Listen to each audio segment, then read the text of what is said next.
ভার্সিটিতে ঢুকে ক্লাসের দরজা ধাক্কা দেব এমন সময় ভেতর থেকে আওয়াজ শুনতে পেলাম, স্যার প্লিজ, স্যার ছেড়ে দিন আমায়, স্যার আমার ভবিষ্যৎ এইভাবে নষ্ট করবেন না স্যার প্লিজ।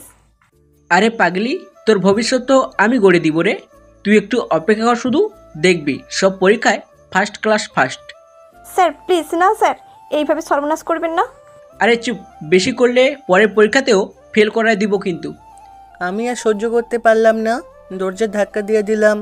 ধাক্কা দিতেই স্যার নিজের প্যান্ট পরে নিল আর মেয়েটা দৌড়। এই তুই কে বে? সাহস কিভাবে হলো এখানে আসার? আরে স্যার, ক্লাস এইটা আমার। ক্লাস শুরু আর 3 ঘন্টা পর। ও মা গো, স্যার আমার ঘড়ি নষ্ট, আমি জানতামই না। যা ভাগ খারামি। আমি চুপচাপ চলে আসলাম। ঘড়িতে সময় 10টা। ভার্সিটির মোস্ট সিনিয়ররা এসে হাজির। গেটের সামনে দাঁড়িয়ে সিগারেট খাচ্ছে আয়ান। প্রায় সব সিনিয়রদের চোখে জিনিসটা পড়েছে, কিন্তু আয়ান কিছুই মানতেছে না। অনেকক্ষণ ধরে শিমুল জিনিসটা লক্ষ্য করতেছে। সে আয়ানের সামনে গিয়ে দাঁড়ায়। কিরে, সিনিয়রদের সম্মান দিতে হয় তুই জানিস না? কে সিনিয়র? ভাই কোন ইয়ারে তুই? আগে তো দেখি নাই। আরে ভাই, সিগারেট আমি খাইতেছি আর জ্বলতেছে তোর, মানে বুঝলাম না। তোর কি আদব কায়দা নাই? নাম আয়ান, সাবজেক্ট ম্যাথামেটিক্স, 4th ইয়ার। এতদিন ক্লাস করি নাই, জাস্ট এক্সাম দিয়েছি অনলাইনে। আর কোনো ডিটেলস? আয়ানের কথা শুনে শিমুল কিন্তু তুই অনলাইনে কিভাবে এক্সাম দিলি? ভার্সিটি আমার বাপের, তাই। কি? হ্যাঁ। তুই ওই আব্বাসের ছেলে? আয়াত মুস্তারিহি আয়ান। আরে ভাই কি বলবো তোকে, তোকে দেখার কত চেষ্টা করছি, কি ভাগ্য আমাদের।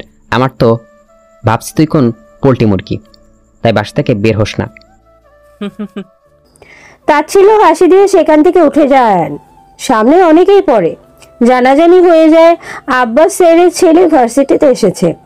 কালো চুল, চোখে চশমা, হাতে ঘড়ি, কালো শার্ট, সেরা জিন্সে মনে হচ্ছে ছবি করার জন্য নায়ক চলে এসেছে। কিছু সংখ্যার লোক জানলেও জানে না তা। আয়ান ভিতরে থেকে যেতে কিছু ছেলে তাকে ডাক দেয়, সম্ভবত 3য় বর্ষের। এইদিকে আয় তো। জি বলেন। ওই যে মেয়েটা দেখছিস, তাকে গিয়ে কিস করবি। কি? হ্যাঁ। আয়ান সামনের দিকে তাকিয়ে দেখে একটা মেয়ে হেঁটে যাচ্ছে। কেন যেন আয়ানের মেয়েটার সাথে কথা বলতে ইচ্ছে হলো, বিশেষ করে তার পাতলা ঠোঁটের গঠন দেখে। আয়ান কিছু না বলে মেয়েটার কাছে যায়। আমি আয়ান। তো এইদিকে আসো, একটু কাজ আছে। কি কাজ? আসতে বলছি, আসো। আয়ানের সাথে মেয়েটি যায়। এই তোকে না কিস করতে বলছি, তুই ওকে ওখানে নিয়ে এলি কেন? আয়ান পকেট থেকে সিগারেটটা বের করে মুখে দেয়। এই তোর সাহস তো কম না। জুতা খুলো। মেয়েটিকে বলে আয়ান। কি? জুতা খুলতে বলছি, জুতা খুলো। মানে কি? খুলতে বলছি না তোকে? মারো ওদের, ইচ্ছা মতো পিটাও। মানে? যা বলছি করো। এই তোর সাহস তো কম না, আমাকে জুতা দিয়ে মারতে বলিস? দেখছিস আমরা কয়জন আছি, আমরা ধরলে পারবি তুই? আয়ান হেসে দেয়। যারা গ্যাং নিয়ে চলে তাদের গ্যাংস্টার বলে, কিন্তু যারা, আমি মনস্টার। বলেই ধূপধাপ ঘষে শুরু করে দেয়। তার মার দেখে পুরো কলেজ সেখানে এসে জড়ো হয়। অনেক মারার পরে কয়েকজন স্যার এসে তাকে আটকায়। শালা, র্যাগিং করার লোক আর জিনিস পাস না? মেয়েদের সম্মান নিয়ে খেলবি তো খেয়ে ফেলবো একেবারে। আয়নের বাবা এইগুলো শুনে তাকে অফিসে ডাকে। আয়ন সামনে গিয়ে দাঁড়ায়। আয়নের বাবা কিছু বলতে যাবে, এমন সময় খবর আসে কলেজের বিল্ডিং এর উপরে একটা স্যারের লাশ পাওয়া গেছে। আব্বাস আর আয়ান সেখানে যায়। সেখানে গিয়ে দেখে সেখানে পতাকা টানানো থাকে, যেখানে লাশ ঝুলছে স্যারের, তা উলঙ্গ অবস্থায়, আবার লিঙ্গ নেই। এমন দৃশ্য দেখে সবাই অবাক। পুলিশে খবর দেয়। পুলিশ এসেও বুঝতে পারে না এমন নির্মমভাবে কে মারল স্যারকে। আর সবচেয়ে অবাক করার বিষয় হলো, স্যারটি আর কেউ না, সকালে যে মেয়েটিকে জোর করছিল এই স্যারটি সেই। কলেজের যেইখানে পতাকা ঝুলানো থাকে সেইখানে লাশ ঝুলতেছে, তা উলঙ্গ, লিঙ্গ কাটা। জিনিসটা এতটাই ভয়ঙ্কর যা বলার বাহিরে। মানে একজন মানুষ এইভাবে খুন করতেও 10 বার ভাববে। পুলিশ লাশটিকে নিয়ে যায় ময়না তদন্তের জন্য। কলেজ বন্ধ করে দেওয়া হয়েছে, কিন্তু ভেতরে কাউকে বাইরে যাওয়ার অনুমতি দেওয়া হচ্ছে না। পুলিশ পাহারা দিয়েছে। সিসিটিভি ক্যামেরা চেক করা হচ্ছে, কিন্তু সব ব্ল্যাক, বড় মাপের কিছুই হাতে আসে না, এতে বোঝা সম্ভব। আব্বাসের পুলিশ স্টেশনে গিয়ে সব ফর্মালিটি পূরণ করতেছে। পুলিশ তাকে নানান ধরনের জিজ্ঞাসাবাদ করতেছে। যেই স্যারকে মারা হয়েছে তার পরিবারের মানুষকে জিজ্ঞাসা করা হচ্ছে তার কোনো পুরনো শত্রু আছে কিনা, কিন্তু উত্তরে না ছাড়া কিছুই পাওয়া গেল না। আয়ান কলেজের মাঝখানে বসে সিগারেট খাচ্ছে, 1 কিলোমিটার শেষে মোড়ের গোল চত্বরে বসে। এমন সময় একটা মেয়ে চোখে পড়ে তার। সে ছুটোছুটি করতেছে, বারবার পুলিশকে বলতেছে, স্যার আমাকে ছেড়ে দিন, আমার মা অসুস্থ, আমাকে বাসায় যেতে হবে। কিন্তু কোনো মতেই পুলিশ ছাড়ছে না তাকে। আয়ান সামনে যায়। স্যার, ওর জলদি, ওকে যেতে দিচ্ছেন না কেন? এটা আমার তোকে বলতে হবে? স্যার, ভালোভাবে জিজ্ঞাসা করলাম, তেরাভাবে কেন উত্তর দেওয়া লাগে? পুলিশ আয়ানের শরীরে ধাক্কা মারে। ওই কে বে তুই? বলি আবার ধাক্কা মারে। আয়ানের এবার একটু রাগ হয়, কিন্তু পুলিশ দেখে কিছু বলতেছে না, বড় ঝামেলাতে জড়াতে চায় না সে। স্যার প্লিজ, ওকে ছেড়ে দিন। ছেলে দিলে তোর লাভ কি রে? আয়ানের এবার রাগ উঠে যায়। সে সোজা পুলিশ অফিসারের খাঁচা বরাবর খুশি মারে। সে একটু ঝুঁকতেই হাঁটু দিয়ে মুখে মারে, নাক ফেটে রক্ত পড়ছে। অন্যান্য পুলিশ এটা দেখে সোজা চলে আসে তার দিকে। আয়ান মেয়েটিকে বলে দেয়, তুমি যাও, আমি বাকিটুকু দেখতেছি। বাকি পুলিশ কাছে আসতেই আয়ান হাত উপরের দিকে তুলে ফেলে। সবার হাতে বন্দুক। এমন সময় সেই পুলিশ অফিসার এসে আয়ানের সামনে দাঁড়ায়। খুব সাহস না তোর, পুলিশের গায়ে হাত তুলিস? আজ তোর কি অবস্থা করি আমি, তুই দেখ। বলেই সে আয়নের মুখে খুশি দেয়। আয়নের চোখে লাগে খুশি। এমন সময় আয়নের মোবাইলে একটা কল আসে। নাম সেভ করা, ডোরেমন। পুলিশ অফিসার নাম দেখে হেসে দেয়। কিরে তোর এই ডোরেমনটাকে, এত বড় হয়েও কার্টুন দেখিস? স্যার, ডোরেমন কি করতে পারে দেখবেন। আয়ন ফোনটা রিসিভ করে আর শুধু বলে ফায়ার। সাথে সাথে চারপাশ থেকে গুলির বন্যা বয়ে থাকে। যত পুলিশ আছে সবার হাতে গুলি লাগছে। আয়ন একটা সিগারেট ধরিয়ে পকেটে এক হাত দিয়ে আরামসে হেঁটে যাচ্ছে। পুলিশ অফিসারের সামনে থেকে উঠে গোল চত্বরের মাথায় গিয়ে বসে। সব ছাত্র ছাত্রীরা প্রায় ক্লাসে চলে গেছে। যত পুলিশ ছিল সবাই মাটিতে। এমন সময় পিছন থেকে একজন বেরিয়ে আসে, সাথে কিছু লোক। এসে আয়নের পাশে বসে। স্যার, ডোরেমন দেখতে চেয়েছিলেন না? এই দেখেন আমার ডোরেমন। যা চাই তাই দেয় আমায়। এখন আপনার কলিজাটা চাইলেও তাও এনে হাজির করে দিবে। স্যার, চাইবো নাকি আপনার কলিজা? পুলিশ অফিসার এসে আয়ানের পায়ে ধরে বসে। ভাই কে আপনি? আমি চিনিনি, আমায় মাফ করে দেন ভাই। আয়ান উঠে যায়। আয়ান জানে আবার এই রূপে ফিরে আসা তার ঠিক নয়। এই মানুষটার রূপে আসার সময় যে এখনো হয়নি, তাকে আরো অপেক্ষা করতে হবে। সে তার লোকদের নিয়ে সব পুলিশকে হাসপাতালে পাঠায়। যদিও সবার বাঁচা সম্ভব না, তবুও চেষ্টা তো করতে পারে। আয়ান থানায় যায়। আয়ানকে থানায় দেখে ওসি আয়ানকে প্রশ্ন করে, আমাকে চেনা লাগবে না, শুধু আমার পিছনের লোকটাকেই দেখ। আয়নের পেছন থেকে একজন বের হয়, আর কেউ না, ডোরেমন। ডোরেমনকে দেখা মাত্রই ওসির মুখ দিয়ে বের হয়ে যায়, আপনান ভাই। হ্যাঁ, চিনছিস তাহলে এখন? ও যদি আপনান ভাই হয় তাহলে আপনি কে? আয়াত মুস্তারিহি আয়ান। ওসি আর কোনো কথা না বলে সোজা আয়নের পায়ে পড়ে যায়।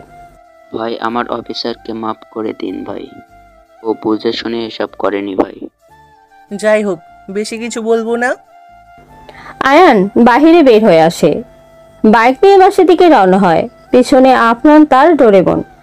আপনার আর আয়ানের জুটি সেরা। মনিস্টার মানে চীনের সবাই তাদের। আয়ান বাসার কাছে গিয়ে বাইক রেখে উপরে যায়। কলিং বেল দিতেই তার মা এসে দরজা খুলে দেয়। আয়ানকে দেখে জড়িয়ে ধরে তার মা। বাবা, এতদিন পরে কোথা থেকে এলি? মা, কাজ ছিল। আয়ান, তুই কিন্তু এখনো সম্পূর্ণ সুস্থ না, একটু রেস্ট নে বাপ।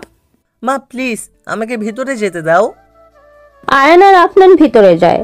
আপনার সাউন্ড বক্সে গান ছেড়ে শুনতেছে, আর আয়ান তার অতীতের কথা মনে করতেছে। আয়ান তো মনিস্টার ছিল না, সে তো মানুষ ছিল মাত্র। কিন্তু এখন 6 বছর আগের কথা। আয়ান তখন কলেজে উঠতেছে মাত্র। অন্য সব ছেলেদের মতো সেও মেয়েদের পেছনে ঘুরতো। তারও স্বপ্ন ছিল তার একটা গার্লফ্রেন্ড থাকবে, সে তাকে নিয়ে ঘুরবে। কিন্তু তার আপু সব সময় তাকে বাধা দিত। তার আপু অনার্স প্রথম বর্ষে পড়ে। তাদের হাসি খুনসুটি ঝগড়া এইসব সবার নজর কাটতো। ভাই বোনের সম্পর্ক কাকে বলে বোঝা যেত, কিন্তু মানুষের ভালো তো মানুষের সহ্য হয় না। সকালে শহরের নামকরা গ্যাংস্টার ছিল রাজীব ভাই। রাজীব ভাই একদিন কলেজের পাশ দিয়ে যাচ্ছিল, হঠাৎ তার নজরে পড়ে আয়শার দিকে। তার খুব ভালো লাগে আয়শাকে। আয়ান ঘুমিয়েই গেছিল আর এগুলো ভাবতেছিল। হঠাৎ ফোন বেজে ওঠে। সে চমকে ওঠে। ফোন রিসিভ করতেই পাশ থেকে কেউ বলতে থাকে, মাই বয়, তুমি বেঁচে আছো? কে? আয়ান, তুমি তোমার শুভাকাঙ্ক্ষীকে চিনতে পারছো না? আকরাম। হ্যাঁ আয়ান, আমি আকরাম। আমি কিভাবে জানলাম যে তুই বেঁচে আছিস, তাই তো? মনস্টার যখন শহরে আসে সবাই জেনে যায় আয়ান, আমিও জেনে গেছি। আয়ান এখন নিজের কর্মে পস্তাবে। কেন এমন মারামারি করতে হলো তার? আয়ান, তোর জন্য একটা সারপ্রাইজ আছে। কি? আয়ান, যেই মেয়েটাকে সকালে তুই বাঁচাইছিলি তার জামাই একটু সমস্যা হয়েছে। আমার ছেলেরা তো তা খোলার ব্যবস্থা করতেছে। আকরাম, ভালো হবে না বলে দিলাম কিন্তু। আরে আয়ান বাবু, চেতো কেন? জামাই তো খুলবে, আর বেশি কিছু করবে না। আকরাম, ওকে ছেড়ে দে। তুই এসে বাঁচা। আমার মেয়েটাকে চাই না আয়ান, তোকে চাই। তোকে নিজের হাতে মারতে চাই আয়ান। আমি আসছি, তুই মেয়েটার কিছুই করবি না। আয়ান, কিন্তু একা তোর ওই ডোরেমন যাতে না আসে। আরে তোকে মারতে আমি একাই যথেষ্ট, ডোরেমনকে লাগবে না। আয়ান বাহিরে বের হতে নেয়, তখন আফনান প্রশ্ন করে, কোথায় যাস আয়ান? আফান, আমি বাহিরে যাচ্ছি, তুই মায়ের খেয়াল রাখিস। আচ্ছা। আয়ান বাহিরে বের হয়ে যায়। কিছু দূর যেতেই তার ফোনে আবার আকরামের ফোন আসে। আরে আয়ান, আগের বারের মতো তোর ডোরেমনকে আবার একা রেখে চলে এলি? আগের বার তো তোর বোন মরেছে, এইবার মা মরবে, কিন্তু আগের বারের মতো ডোরেমন বাঁচবে না রে আয়ান। আর তোকে আমি কিভাবে কষ্ট দেই তা এখন তুই বুঝবি আয়ান, এখন বুঝবি। আয়ানের মাথায় বাড়ি পড়ে যায়। এখন সে কাকে বাঁচাবে? আয়ান কাকে বাঁচাবে? তার ডোরেমনকে, নাকি সেই মেয়েটিকে যে তার জন্য বিপদে পড়েছে? তার মাথায় কিছুই আসছে না। সে মাটিতে বসে পড়ে। কি করবে সে? আয়ান, তুমি হার মেনে গেছো। তুমি না কত শক্ত আয়ান, তুমি হার মানতে পারলে আমি বিশ্বাসই করতে পারতেছি না। আরোহী, আমি পারছি না আর। আমার জীবনে কেন এমন হবে বলো? আমি তো এই জীবন চাইনি আরোহী। আয়ান, কোনো মানুষই মনস্টার হতে চায় না, সময় তাকে বানায়। আমি আর পারছি না আরোহী। আয়ান, আমার মৃত্যুর কথা না হয় বাদে দিলাম, তুমি আয়েশা আপুর মৃত্যুর প্রতিশোধ নিবা না? আমাদের আনহাকে খুঁজবা না? আরোহী, আমি জানি না আনহা কোথায়। জানো না বলে কি তাকে খুঁজবা না? আর আমি পারছি না, কিছুই পারছি না। আয়ান, নবিতা যতই বোকা হোক, সে নিজের ডোরেমনকে বাঁচানোর জন্য কিন্তু সব করেছিল। আজ তোমার ডোরেমনকে তারা আবার বিপদে ফেলেছে, তুমি কি কিছু করবা না? আয়ান এবার একটু সিরিয়াস হয়। তার মাথায় কি যেন আসে। সে উঠে দাঁড়ায়। সে আকরামের দেওয়া ঠিকানায় যেতে থাকে, যেখানে সে ওই মেয়েটিকে আটকে রাখে। আরোহী, আর যাই বলো, আমি জীবিত থেকে যে সাহস আনতে পারি নাই, তুমি ছায়া হয়েও তার থেকে বেশি বুদ্ধি নিয়ে চলো। যদি বেঁচে থাকতে তুমি। আয়ান, ভাগ্য না থাকলে কিছুই হয় না। এখন আর না ভেবে মেয়েটিকে বাঁচাও আয়ান, যাও। আয়ান বাইকে করে সেখানে যায়। তার কথা হলো ডোরেমন তো অনেক কিছুই অনারে সে নিজেকে রক্ষা পারবে। একবার ব্যর্থ হয়েছে তাই বলে বারবার হবে না। আয়ান আকরামের আস্তানায় যায়, কিন্তু আকরাম ভাবতেই পারেনি সে আয়ান আকরামের আস্তানায় আসবে নিজের ডোরেমনের কাছে না গিয়ে। আয়ানের এখানে এসে সুবিধাই হয়েছে, বেশি লোক নেই। আকরামও কিছু লোক। আরে আকরাম যে, মাত্র 5 জন নিয়ে আমার জন্য অপেক্ষা করছিলে। আয়ান, চিনতে ভুল হয়ে গেল। না মানে তুই এখানে তোর ডোরেমনের কাছে যাসনি? আরে ভাই, তুই আবার ভুল করছিস। ও তো ডোরেমন, ও নিজের রক্ষা নিজে করতে পারবে। কিন্তু এখন তুই কিভাবে বাঁচবি এটা বল। আয়ান, তোকে মারতে আমার বেশিক্ষণ লাগবে না। আরে ভাই, আমার নাম মনস্টার কি এমনি এমনি হয়েছে? 100 জনকে একসাথে মারার ক্ষমতা আছে আমার। একসাথে ট্রেনিং নিছি আমরা। তুই কি জানিস না আমার ক্ষমতা? একবার আকরাম ঘামতে থাকে। সে একজনকে ইশারা দেয় আয়ানকে মারতে আসার জন্য। সে আসতেই আয়ান তার কান বরাবর একটা থাপড় মারে। বেচারা ঘুরে কি থেকে কি করবে সেই জানে। ওর থাপড় দেখে বাকি 4 জন ধাপড়ে দৌড়ে বেচারা আকরাম। আয়ান আকরামের কাছে যাচ্ছে। বল আমার মেয়ে কোথায়? বল আকরাম, আমি বলছি, বল। তোর মেয়ে। এইটুকু বলার সাথে সাথে পিছন থেকে একটা গুলি এসে লাগে আকরামের গায়ে। আয়ান পিছনে তাকিয়ে দেখে একজন দৌড় দেয়। আয়ানও তার পিছু নেয়, কিন্তু গিয়ে তাকে ধরতে পারে না। সে আবার ফিরে আসে, আকরামের কলার ধরে টানতে থাকে আর বলতে থাকে, বল আমার মেয়ে কোথায়? বল আকরাম, আমার মেয়ে কোথায়? আয়ান কাঁদতে থাকে, কিন্তু কোনো উপায় নেই। আকরাম তো মৃত। আয়ান মেয়েটিকে ছাড়িয়ে নেয়। মেয়েটির মুখে কৃতজ্ঞতার ছাপ। ধন্যবাদ আমাকে বাঁচানোর জন্য। আয়ান মেয়েটিকে তার বাসায় নামিয়ে ডোরেমনের উদ্দেশ্যে রওনা দেয়। আয়ানের কেন যেন ভয় হচ্ছে এখন। না জানি ডোরেমনের সাথে কি হতে যাচ্ছে। আয়ান জলদি বাসায় যায়, খুব স্পিডে। বাসা যাওয়ার পরে কলিং বেল দেয়। আফনান দরজা খুলে দেয়। আয়ান দেখে সবকিছু নর্মাল। ডোরেমন, তুই ঠিক আছিস তো? তারপর আয়ান আফনানকে সব বলে। আফনান তো আয়ানকে ঝাড়ি দিতেছে যে কেন তাকে কিছু বলেনি। এমন সময় হঠাৎ আয়ানের ফোনে একটা মেসেজ আসে। আয়ান, ভাবছিস আকরামের ভাই ওরা কোথায়? আসেনি কেন?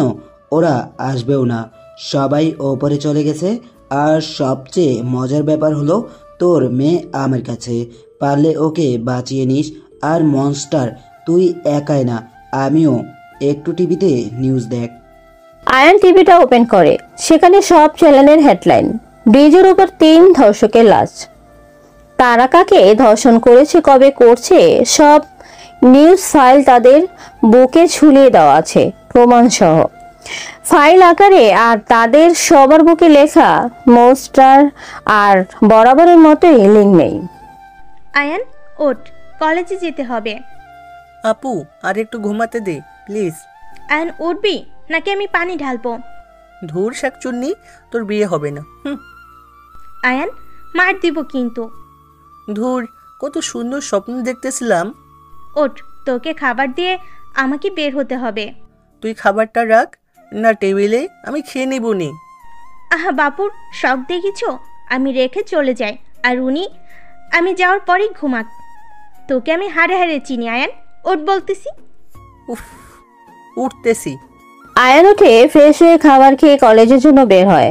আপু ভার্সিটিতে যায় আর আয়ান কলেজে প্রবেশ করতে আয়ান থেমে যায়। সে কিছু একটা ওভারটেক করে আসলো, মাত্র কি সেটা। সে পিছনে ফিরে তাকায়। এবার সে বুঝতে পারে তার দেখা জিনিসটা সত্যি। সে একটা মেয়েকে ওভারটেক করেছে। এর স্টিকার হয়েছে, মানে সে ক্রাশ খাইছে। মামা সে কিছুক্ষণ দাঁড়িয়ে থাকে সেখানে, বুঝতে পারে না কি করবে। এত সুন্দর মেয়ে, সে কল্পনা করতে পারেনি মেয়েটা তার সামনে এসে বলা শুরু করলো, ওই মিয়া, জীবনে মেয়ে দেখেন নাই? মা কসম, আপনার মতো মেয়ে দেখি নাই। কি মানে এত সুন্দর মেয়েও হয়? হ্যাঁ হয়। দেখে নিছেন? না। তো সারা জীবন দেখতে চাই। ওই মিয়া, রাস্তা ছাড়েন, হাওয়া আসতে দেন। আয়ান রাস্তা ছেড়ে দেয় আর মনে মনে ভাবতে থাকে এই মেয়েকে তার লাগবেই। আয়ান বাসায় চলে যায়। পরের দিন সকালে আয়ানের যখন ঘুম ভাঙে, দেখে ঘড়িতে 9:45। আপু তাকে ডাক দেয়নি। সে ভাবতেও পারে না। আম্মুকে জিজ্ঞেস করলে আম্মু বলে আপু নাকি 7টার আগেই ভার্সিটিতে গেছে। কিন্তু এত সকালে তো আপু ভার্সিটিতে যাওয়ার কথা না। তাহলে এত সকালে আপু ভার্সিটিতে কেন যাবে? আপনাদের ধাক্কায় আয়ান বাস্তবে ফিরে। আয়ান চল বাইরে যাব। আরোহীকে খুব মিস করতেছি রে আফান। আয়ান বাদ দে, চল। তুই আরোহীর কথা শুনলি এতটা চমকে কেন যাস বলতো? আর রেডিয়ে কেন যাস? আয়ান তুই ভালো করেই জানিস আমার সামনেই সব হয়েছে, আর আমি কিচ্ছু করতে পারি নাই। 2টা মৃত্যু হয়েছে আমার সামনে, আর আমি অপারগের মতো দেখেছি। সেখানে ছিলাম, কিন্তু কিচ্ছু করতে পারি নাই। আফান, তোর সেখানে কোনো দোষ ছিল না। আয়ান আমি কখনোই নিজেকে মাফ করতে পারবো না রে। আমার মেয়েটাকে খুঁজতে হবে রে। সে তো এখনো অনেক ছোট, না জানি কেমন অত্যাচার করতেছে তার উপর ওরা। আয়ান চল বাইরে যাব, এসব নিতে পারতেছি না আমি। আয়ান আর আফনান বাইরে যায়।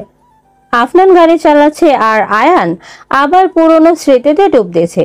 সেদিন কলেজে যায় আয়ান। কলেজে যাওয়ার কারণ হলো আরোহী কলেজের গেটে বসে আছে। সে একটু পরে সে দেখলো সে আরোহী আসছে। পরনে লাল জামা, বাঁ হাতে ঘড়ি, ডান হাতে চুড়ি, ওনাটা একটু অন্যরকম করে দেওয়া। মানে কি বলবো, আয়ান তার দিকে এক দৃষ্টিতেই তাকিয়ে আছে। সে সামনে এলো। এই যে মিস্টার, আপনি আবার আমার দিকে তাকিয়ে আছেন? না মানে বেশি করলে কিন্তু। কি করবেন? হুম হুম। একবারে মারবো, ব্রেনে পড়বি ড্রেনে।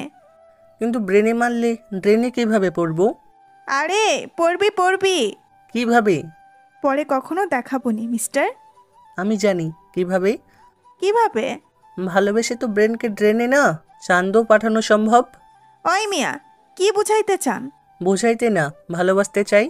বলি আয়ান দৌড় ক্লাস করছে, কিন্তু মন যেন তার আরোহীর কাছে আছে। কি অপরূপ মায়া আছে মেয়েটার চেহারায়। কথা যখন বলে কি সুন্দরী না লাগে। এমন মেয়ে কোথায় পাবে সে? তাকে লাগবেই আয়ানের। আয়ান বাসায় আসে সন্ধ্যার দিকে, কিন্তু বাসায় এসে শুনে তার আপু এখনো বাসায় আসেনি। তার কেমন যেন সন্দেহ হতে থাকে। কেন আসবে না আপু বাসায়? আপু তো অনেক আগেই চলে আসে বাসায়। আয়ান, কিছু লোক সামনে। আয়ান বাস্তবে ফিরে। কারা এরা? জানি না, কিন্তু রাস্তার সামনে এসে দাঁড়িয়েছে।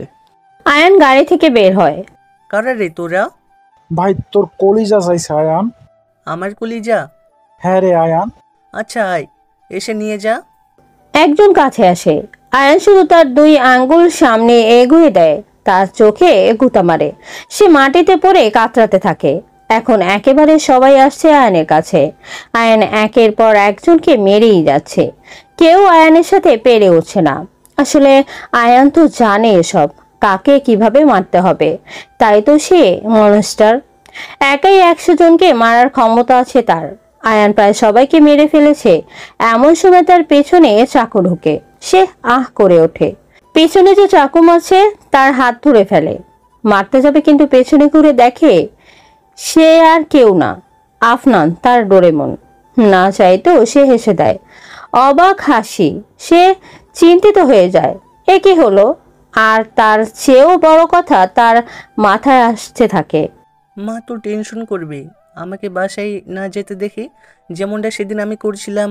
আমি আপুকে সন্ধ্যা অবধি বাসায় না ফিরতে দেখে ভার্সিটিতে যাই। সেখানে গিয়ে শুনতে পাই আজ নাকি কাল লাশ পাওয়া গেছে। যেটা শুনে আমার পায়ের নিচের মাটি সরে গিয়েছিল। ওই লাশটা আবার আপুর না তো। হঠাৎ শুনতে পাই একজনের লাশ নাকি পাওয়া গেছে। আমি পাগলের মতো যেই আমি সেই লাশের কাছে যাই। লাশ মর্গে নেওয়া হয়েছিল। তারপর জানতে পারি লাশটি আসলে একজন ছেলের। আমি বাসায় ফোন দিই, আম্মু জানাই আপু বাসায় ফিরছে। আমার কী যে শান্তি লাগে বলার বাহিরে। আমি বাসায় যাই, কলিং বেল দিতে আম্মু দরজা খুলে দেয়। আমি ভিতরে প্রবেশ করি, কোনো কথা না বলেই আপুর হাত টেনে ভিতরে নিয়ে যাই, দরজা আটকে দিই। কই ছিলি তুই সারাদিন? আয়ান, আমার ক্লাস ছিল সকালে। ভার্সিটিতে সকাল 7টায়? আমাকে বোকা পেয়েছিস আপু? আয়ান, সত্যিটা বলবি নাকি আমি মাকেও এর মাঝে ইনভলভ করব? কোনটা? আয়ান, সত্যিটা বলবি কি না? বলতেছি। হ্যাঁ বল। আমার এই সেমিস্টারের রেজাল্ট খুবই খারাপ আসছে। খারাপ বলতে স্যার ইচ্ছে করে ফেল করাই দিছে হয়তোবা। কাল রেজাল্ট পেয়ে মাথায় হাত পড়ে যায় আমার তো এত খারাপ করার কথা না। আমি স্যারের কাছে যাই। স্যার আসতে পারি? হ্যাঁ এসো। স্যার, আমি তো এত খারাপ পরীক্ষা দেয়নি যে আমি ফেল করব। আরে মা, ফেল আমি তোমাকে করাইছি। কি? কেন স্যার? তোমার নেক্সট যত এক্সাম আসছে সবগুলোতে তোমার ফেল আসবে। কেন স্যার? কোনো নেই ইচ্ছে আমার যা খুশি আমি করতে পারি। এটা কেন করেছেন স্যার? সোজাসুজি পয়েন্টে আসি। স্যার, আসলে আমি ফেল করিয়ে দিলেও তোমার কিছুই করার নেই, আর তোমার ভবিষ্যৎ শেষ। আসলে তোমার শরীরটা আমার খুব পছন্দ হয়েছে, আমার লাগবে। যদি পাস হতে চাও তাহলে আমাকে তোমার শরীর দিতে হবে।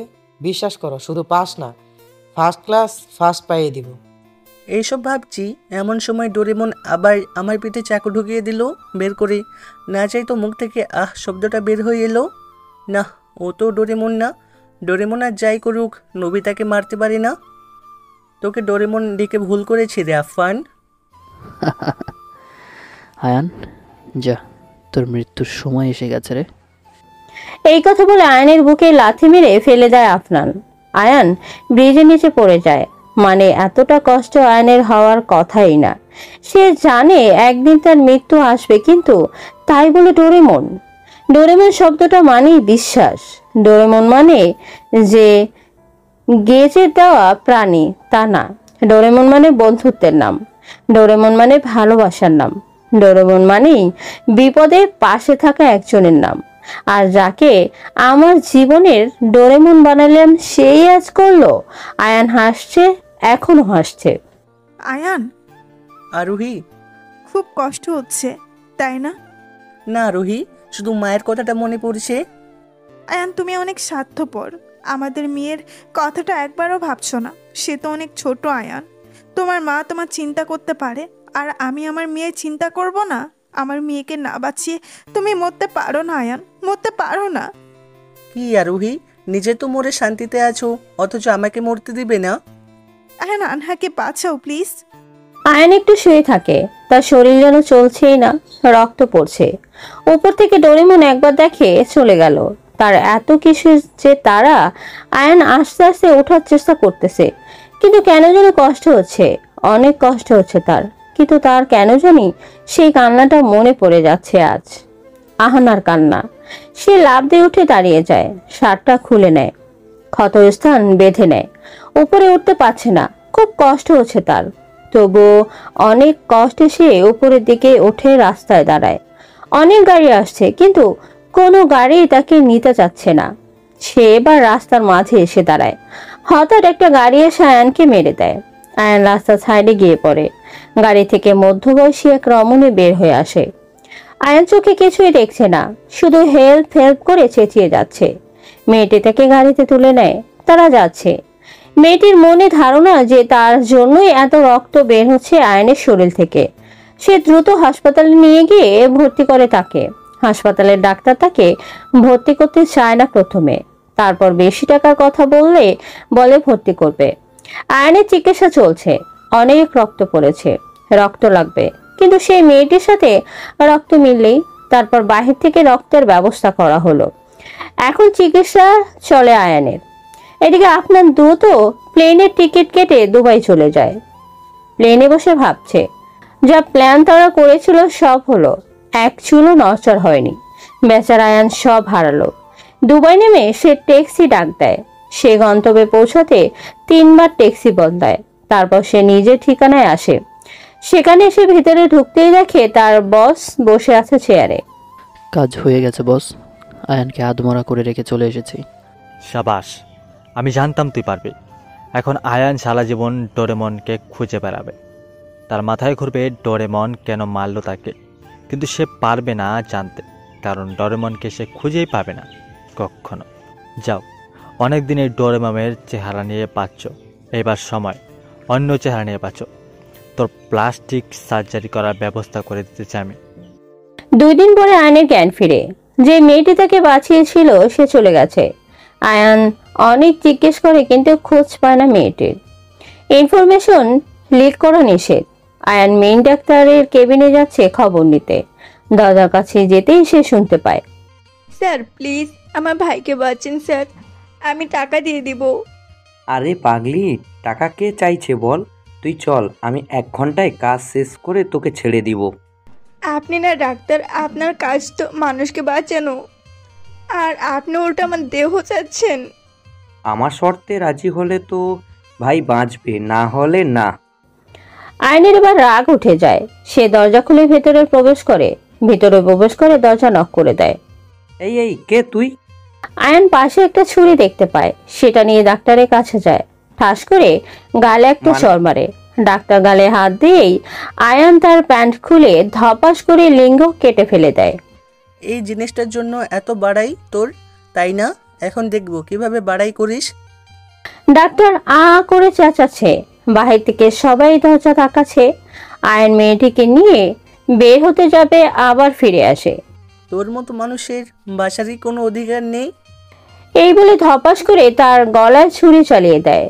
গরু কাটলে যেমন রক্ত পড়ে ফিনকে দিয়ে, ঠিক তেমনভাবে রক্ত পড়তেছিল। কিন্তু আয়নের কোনো ভ্রুক্ষেপ নেই। সে মেয়েটিকে নিয়ে বাইরে এলো। সবাই ভিতরের কাহিনী দেখে ভয়ে শেষ। একদিন পুলিশকে ফোন দিছে।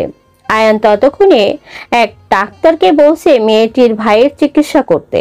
সে ভয়ে চিকিৎসা করতেছে। আয়ান ততক্ষণে এক জায়গায় গিয়ে বসলো।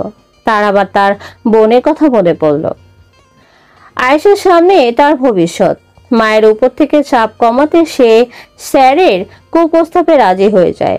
সেদিন 9:45 আয়নের ঘুম ভাঙে। যেদিন সকাল 7টায় আয়েশা স্যারের কেবিনে যায়। এই তো ভালো মেয়ে, কাছে চলে আসো আমার। স্যার, আমার এইভাবে সর্বনাশ করবেন না প্লিজ। আরে সর্বনাশ কিসের, মজা নিব মজা। Sir please. আরে চুপ, আর কাছে আয়। স্যার আয়েশার কাছে যেতে থাকে, তাকে নিয়ে টেবিলের উপর বসায়। বুকের উপর থেকে ওড়নাটা টান দিয়ে সরিয়ে ফেলে। আয়েশার চোখ দিয়ে পানি পড়তেছিল। তখন শুধু মনে হচ্ছিল, আল্লাহ, আজ মেয়ে হয়েছি বলে এত বড় শাস্তি দিলে এমন এক কুকুরকে দিয়ে আমায়। আয়েশার জন্য তখন মরে যেতে ইচ্ছে করছিল। আর স্যার আয়েশার শরীর থেকে মজা নিতে ব্যাকুল হয়ে উঠছিল। স্যার আয়েশার শরীরটা দেখার জন্য ব্যাকুল হয়ে যায়। তার জামা খুলবে, জামায় হাত দিয়ে উপরের দিকে তুলতেছে। এমন সময় দরজায় নক হয়। May I come in sir? Sir একটু থতমত খেয়ে যায়। এই কে কে? চেহারাটা একটু ভালো করে দেখেন, চিনে যাবেন। আরে রাজিন ভাই, আপনি? স্যার নিজের ড্রেস ঠিক করে নেয়। আয়েশা ওড়না ঠিক করে গায়ে দিয়ে ফেলে। রাজিন ভাই, আপনি এই সময় এখানে? এইদিকে আয়। ভাই এইদিকে আসতে বলছি, এইদিকে আয়। স্যার সামনের দিকে যায়। তুই কার গায়ে হাত দিছিস জানিস? স্যার ঠকিলে জবাব দেয়, ভাই জানি না। আমার কলিজাও।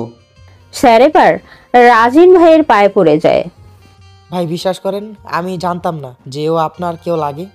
রাজিন ভাই পকেট থেকে গুলি বের করে স্যারকে দাঁড়া করায়। স্যার তো কেঁদেই শেষ। স্যারের মেইন পয়েন্টে বন্দুক ঠেকায়। নে বাবা, মাল খাওয়ার বদলে গুলি খা। স্যার লাশ হয়ে পড়ে থাকে সেখানে। রাজিন আয়েশার হাত ধরে তাকে নিয়ে বাইরের দিকে চলে আসে। আচ্ছা, তোমরা মেয়েরা এত বোকা কেন? আয়েশা কাঁদছে। বাবা কাঁদছো কেন? আয়েশা কেঁদেই যাচ্ছে। আচ্ছা, কিছু হয়নি তো? আয়েশার কান্না বেরিয়ে চলেছে। এই চুপ করতে বলেছি না? এবার আয়েশা চুপ হয়। আমি কি করতাম? আমার যে বড় কোনো জায়গায় ভর্তি হতেই হতো, আর এখানে ফেল হয়ে গেলে তো সব শেষ। তাই বলে নিজের সম্মান দিয়ে দিবে? আয়েশা চুপ আছে। প্রতিবাদ করতে শিখো, এদের মুখ বন্ধ করতে শিখো। আজ আমি না আসলে কি হতো একবার ভাবতে পারো? আয়েশা আবার কেঁদে দিয়েছে। আজ থেকে তোমার জীবন আর তোমার নয়, আমার। আয়েশা একটু ভয় পেয়ে যায়। ভয় পেও না, আমার সাথে চলো, সব খুলে বলতেছি। আয়েশা রাজিনের গাড়িতে ওঠে। রাজিন আয়েশাকে গাড়ি দিয়ে নিয়ে যাচ্ছে। জানো আয়েশা, আমি রোজ তোমার এই দিকে দাঁড়িয়ে থাকি তোমাকে দেখার জন্য। জানি না কেন, কিন্তু খুব ভালোবেসে ফেলেছি তোমাকে। যদিও আমাদের জগতে কোনো মেয়েকে ভালোবাসা যায় না, তবুও। আচ্ছা, আপনি কে? আমি রাজিন, আন্ডারওয়ার্ল্ডের সাথে জড়িত ডন আহমেদ ভাইকে চেনো? হ্যাঁ, তাকে তো সবাই চিনে। আমি তার লোক, বাংলাদেশে থাকি। বাংলাদেশ কন্ট্রোল করার দায়িত্ব আমাকে দেওয়া হয়েছে। আয়েশা কাঁদতে থাকে। কি আমি? ভয় পেও না। আচ্ছা, কি চান আপনি? আমি তোমাকে চাই আয়েশা, দেবে কি আমায়? কিন্তু কথা দিচ্ছি, জীবন দিয়ে হলেও তোমার রক্ষা করব, আর সব সময় তোমার সাথে থাকব। আয়েশা দম নেয়। সারাদিন আমি রাজিনের সাথেই ছিলাম আয়ান। তো তুই একবার আমাকে ফোন করবি না? মনে ছিল না ভাই। কিন্তু তুই এত বড় ভুল সিদ্ধান্ত কি করে নিতেসলি? প্লিজ এগুলো নিয়ে কিছু বলিস না আয়ান। আমি রাজিন ভাইয়ের সাথে দেখা করতে চাই। কাল সে আসবে, তোকে নিয়ে কলেজে যাবে, কি জানি কথা আছে তোর সাথে। আচ্ছা। আয়ান বাস্তবে ফিরে। কল্পনা থেকে সে বাসায় যায়। কলিং বেল দিতেই তার মা দরজা খুলে দেয়। আয়ান বরাবরই লেটে আসে, কিছুদিন পর পর আসে, তাই কিছু বলেনি আয়ানের মা। আয়ান নিজের রুমে গিয়ে শুয়ে আছে।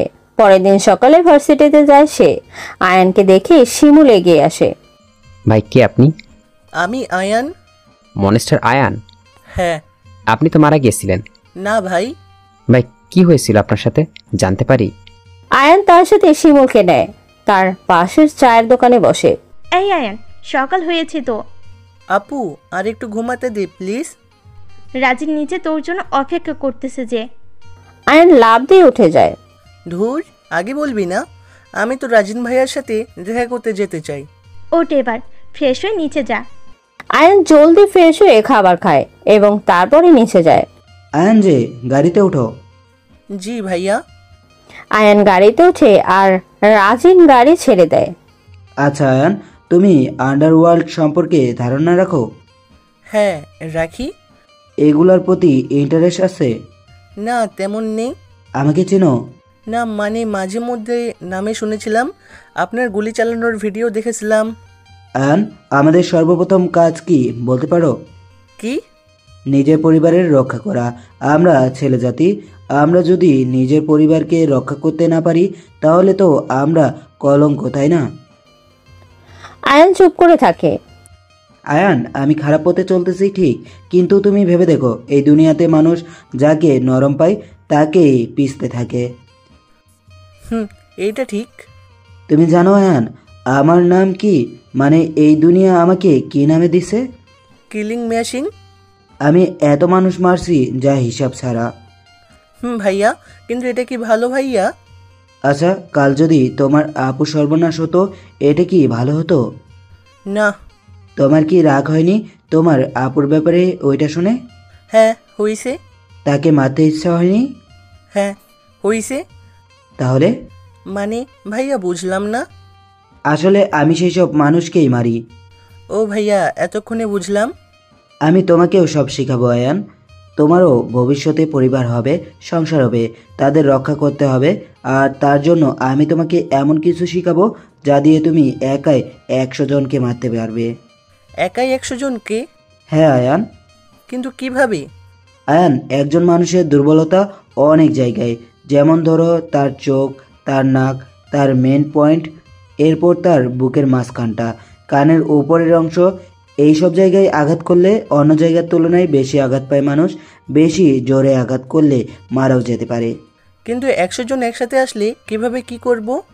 তোমার সাহস রাখতে হবে যে তুমি তাদের সাথে পারবে। মনের সাহস সবচেয়ে বড় সাহস আয়ান। কিন্তু ভাইয়া, মনে হয় না আমি পারবো। আয়ান বাদ দাও। তুমি না ডোরেমন খুব পছন্দ করো আয়ান? হ্যাঁ ভালো লাগে দেখতে। ডোরেমন চরিত্রটা কেমন লাগে? ভাইয়া, আমি তার জন্যই দেখি। বাস্তবে ডোরেমন চাও? বাস্তবে ডোরেমন কেমন করে পাবো? চলো আমার সাথে। রাজিন আয়ানকে সাথে করে নিয়ে যায়। তার সাথে একটা জায়গায় গিয়ে তারা থেমে যায়। নামো আয়ান। আয়ান থেমে যায়। রাজিন হাঁটতে থাকে, আয়ানও তার পেছনে হাঁটতে থাকে। আফনান, এই আফনান। একটা মাঝ বয়সী ছেলে, বয়স বেশি হলে 20 হবে, দৌড়ে চলে আসে। জি বস বলুন। চল আমার সাথে। কোথায় বস? চল আমার সাথে। আচ্ছা বস। রাজিন আর আফনান এক জায়গায় গিয়ে বসে, সাথে আয়ানও আছে। আফনান শোন, আজ থেকে তোমাকে আমি আর কাজে রাখবো না। কেন বস, কি করলাম আমি? কিছু করনি। তাহলে? আজ থেকে তুই সব সময় আয়ানের সাথেই থাকবি। কিন্তু? কোনো কিন্তু নয়, তুই আজ থেকে আয়ানের ডোরেমন। মানে তুই ওর চাকর না, বন্ধু, সব থেকে বড় বন্ধু। এমন বন্ধু যে সব সময় পাশে থাকবে, জীবনও দিতে পারবে। আমি পারবো বস। বেশ। আয়ান তো বেশ খুশি। কি আয়ান, ডোরেমন পাইছো? জি ভাই। আজ থেকে ও সব সময় তোমার সাথে থাকবে। আচ্ছা ভাইয়া। আর আয়ান? জি ভাইয়া। আমার ব্যাপারেও একটু দেখো। মানে ভাইয়া? মানে হলো আমার আর আয়েশার বিয়ের ব্যাপারটা একটু দেখো। আচ্ছা ভাইয়া। আয়ানকে গাড়িতে তুলে দেয় রাজিন, সাথে আফনানও আছে। যাওয়ার আগে বলে দেয়, আয়ান কাল থেকে তোমার ট্রেনিং শুরু, আফনানকে নিয়ে চলে আসবে এইখানে, ওকে? আচ্ছা ভাইয়া। আয়ান কলেজের উদ্দেশ্যে বের হয়, সাথে আফনান। আচ্ছা ডোরেমন। হ্যাঁ আয়ান। আমরা তুই করে বলি একে অপরকে, যদিও আমি ছোট তবু সমস্যা নেই। আচ্ছা তাহলে তুই বসে থাক এখানে, আমি ক্লাসে যাই। আচ্ছা। আয়ান ক্লাসে গিয়ে বসে বসে শুধু ভাবছে কাল থেকে তার ট্রেনিং শুরু। ক্লাস শেষে হঠাৎ আরোহী তার সামনে এসে দাঁড়ায়। এই, এই তুমি আজ তাকাচ্ছ না কেন আমার দিকে? আয়ন একটু অবাক হয়ে যায়, কিন্তু তবু একটু ভাব নিয়ে বলে, কেউ যদি পছন্দ না করে তার দিকে তাকানো, তাহলে কিভাবে তাকাই? এই এই একদম ভাব নিবে না। আমি কি বলছি আমি পছন্দ করি না? না, পছন্দ করলেও দাম তো ঠিকই দেখাও। আয়ান ভালো হবে না কিন্তু। কেন ভালো হবে না? উফ আয়ান, আজ এমন কেন করতেছো? কেউ যদি পছন্দ না করে তার দিকে তাকানো, তাহলে কিভাবে তাকায়? আয়ন এই বলে উঠে বাইরে চলে আসে। রাতে খেয়ে সবাই শুয়ে পড়েছে। আয়েশা আসে রুমে, আফনান আর আয়ান এক রুমে। হঠাৎ বাইরে থেকে কিছু লাইট তাদের উপর পড়লো। কে একজন আয়েশার রুমে জানালা দিয়ে ভেতরে প্রবেশ করলো। না, একজন না, বেশ কিছু লোক। তাদের মাঝে একজন হঠাৎ ফোন করলো। রাজিন ভাইয়া, চিনেছেন আমায়? আকরাম, তুই? হ্যাঁ ভাই, আমি। ফোন কেন করেছিস এটা বল। এতদিন কিলিং মেশিন ছিলেন, কারণ হলো আশেপাশে কেউ ছিল না, যার জন্য আপনি নির্ভয়ে সবাইকে মারতে পারতেন। কিন্তু এবার এই মেয়েকে নিয়ে যাব তুলে আমাদের সাথে, আপনি আর কিছু করতে পারবেন না। আকরাম, ভালো হবে না বলে দিলাম। আহা, রাজিন ভাই বেকুল হইয়েন না। এখন দেখব কি করে বাঁচান নিজের প্রেমিকাকে। রাজিন ভাই নিজের হবু বউকে বাঁচাবেন না। আকরাম, ভালো হবে না বলে দিলাম। কি ভালো হবে না বে? পারলে বাঁচা তোর বউকে। আকরাম ফোন রেখে দেয়। আকরামের লোকের আয়েশার কাছে যাচ্ছে। এমন সময় পেছন দিয়ে একটু আওয়াজ হয়। ভাইয়ারা একটু থামেন। আকরাম ও তার লোকেরা পেছনে তাকায়। আফনান, তুই এখানে? আফনান নাই রে, আর ডোরিমন হইয়া গেছি রে। মানে? আরে ভাই, ডোরিমন রে চিনিস না? ওই যে নীল বিড়াল। না, চিনি না। আজকে মার খেয়ে বাসায় গিয়ে ইউটিউবে ডোরিমন লিখে সার্চ দিস, পেয়ে যাবি। মার আমরা খাবো? আফনান কি করতে পারে তুই জানিস না আকরাম? আমরা এখানে কতজন দেখছিস? আরে আকরাম, আয়, মার খাওয়ার ইচ্ছা যখন এতই হয়েছে তো আয়, কাছে আয়। আকরামের এক লোক আগে যেতে চাইলো। আকরাম নিজেই তার হাত ধরে থামালো তাকে। তোরে আমি বলছি যাইতে। কিন্তু বস। যা নিচে যা। ওকে বস। আজ চলে যাচ্ছি আফনান, কিন্তু যেই দিন খপরে পড়বি সেই দিন বুঝবি। দেখা যাবে আকরাম। আয়ান বাইরে ছিল। আকরামরা যাওয়ার পরে সে ভিতরে এলো। আয়ান, তুই এত ভয় পাস? আরে নবীতে একটু ভীতুই থাকে। তাই বলে এতটা? হ্যাঁ, এতটাই। আচ্ছা, ওরা তোকে দেখি এত ভয় কেন পাই? আকরামের এক দাঁত ভাঙা, একটু দেখিস। ও, এই ব্যাপার। কিন্তু তুই এত পারদর্শী কিভাবে? হইতে হয় রে ভাই, হইতে হয়। কিন্তু কিভাবে? রাজিন ভাই বানাইছে। কাল তুই তার সাথে দেখা করিস, সব বুঝে যাবি। আচ্ছা। সকালে ঘুম থেকে উঠে আয়ান রাজিন ভাইয়ের সাথে দেখা করতে যাচ্ছে, সাথে আফনান। আয়েশা ও তার মা বাসা চেঞ্জ করে ফেলছে। রাজিন ভাই যে বাসা বলছে সেই বাসায় তারা এখন। আয়ান। জি রাজিন ভাই। আয়ান, তোকে কিছু বলার আছে। তার আগে আমায় বলতে দিন, কাল রাতে কে ছিল ওরা? আর যদি ডোরেমন না থাকতো তাহলে তো। তাই তো দিছি তোকে ডোরেমন। আয়ান, ডোরেমন শুধু নবিতারই না, তার পরিবার, বন্ধুবান্ধব সবার খেয়াল রাখে। কিন্তু তোমার নবিতা হয়ে থাকলে চলবে না। তাহলে কি করতে হবে ভাই? আয়ান, তোমারও আফনান হতে হবে। আমি চাই তুমি আর আফনান যখন একসাথে দাঁড়াবে তখন সামনে 100 জন থাকলেও যাতে না পারে। ভাই চিন্তা করেন না, সব হবে। আরে আফনান, সাহস দিচ্ছে তোমার আয়ান, তুমি পারবে। আয়ান ভাবছে এসব। হঠাৎ পুলিশ এসে তাকে ধরে। আয়ান বাস্তবে ফিরে কল্পনা থেকে। ভাই, আপনি খুন করেছেন? হ্যাঁ। কিন্তু আপনি যেভাবে খুন করেছেন সে মাস্টার গ্যাংয়ের লোকও তো সে একইভাবে খুব করেছে। তার মানে কি আপনি? না, আমি না। আমি হলে বলে দিতাম, এমন করে মারতাম না। জানি ভাই। আয়ান সেখান থেকে উঠে বাইরে বের হয়ে আসছে। পিছনে একজন পুলিশকে জিজ্ঞাসা করলো, স্যার কে ও? খুনি জেনে ও ছেড়ে দিলেন? মাস্টার, এই দেশের সবচেয়ে বড় ক্রিমিনাল রাজিন ভাইকে চেনেন? জি। রাজিন ভাই এর খুনি। কি? রাজিন ভাইকে খুন করা আসামি ও রাজিন ভাই ভাবছিল ওকে কিছু বানাবে, কিন্তু ও যে এমন ছেলে ও জানতো না। খাঁটি স্বর্ণ হতে নিয়ে কাজ করলে এমনই হয়। এমন জিনিস হয়েছে ভাই, ভাবছিল একে দিয়ে ছোটোখাটো কাজ করাবে, কিন্তু ওই একই 100 জনকে মারার ক্ষমতা রাখে, তাই ওর নাম হয়েছে মাস্টার। এখনও বড় কোনো জায়গায় গিয়ে আয়ান নামটা নিয়েন, তাদের আত্মা কেঁপে উঠবে। আয়ান তার মনে হেঁটেই যাচ্ছে, বাসায় যেতে হবে।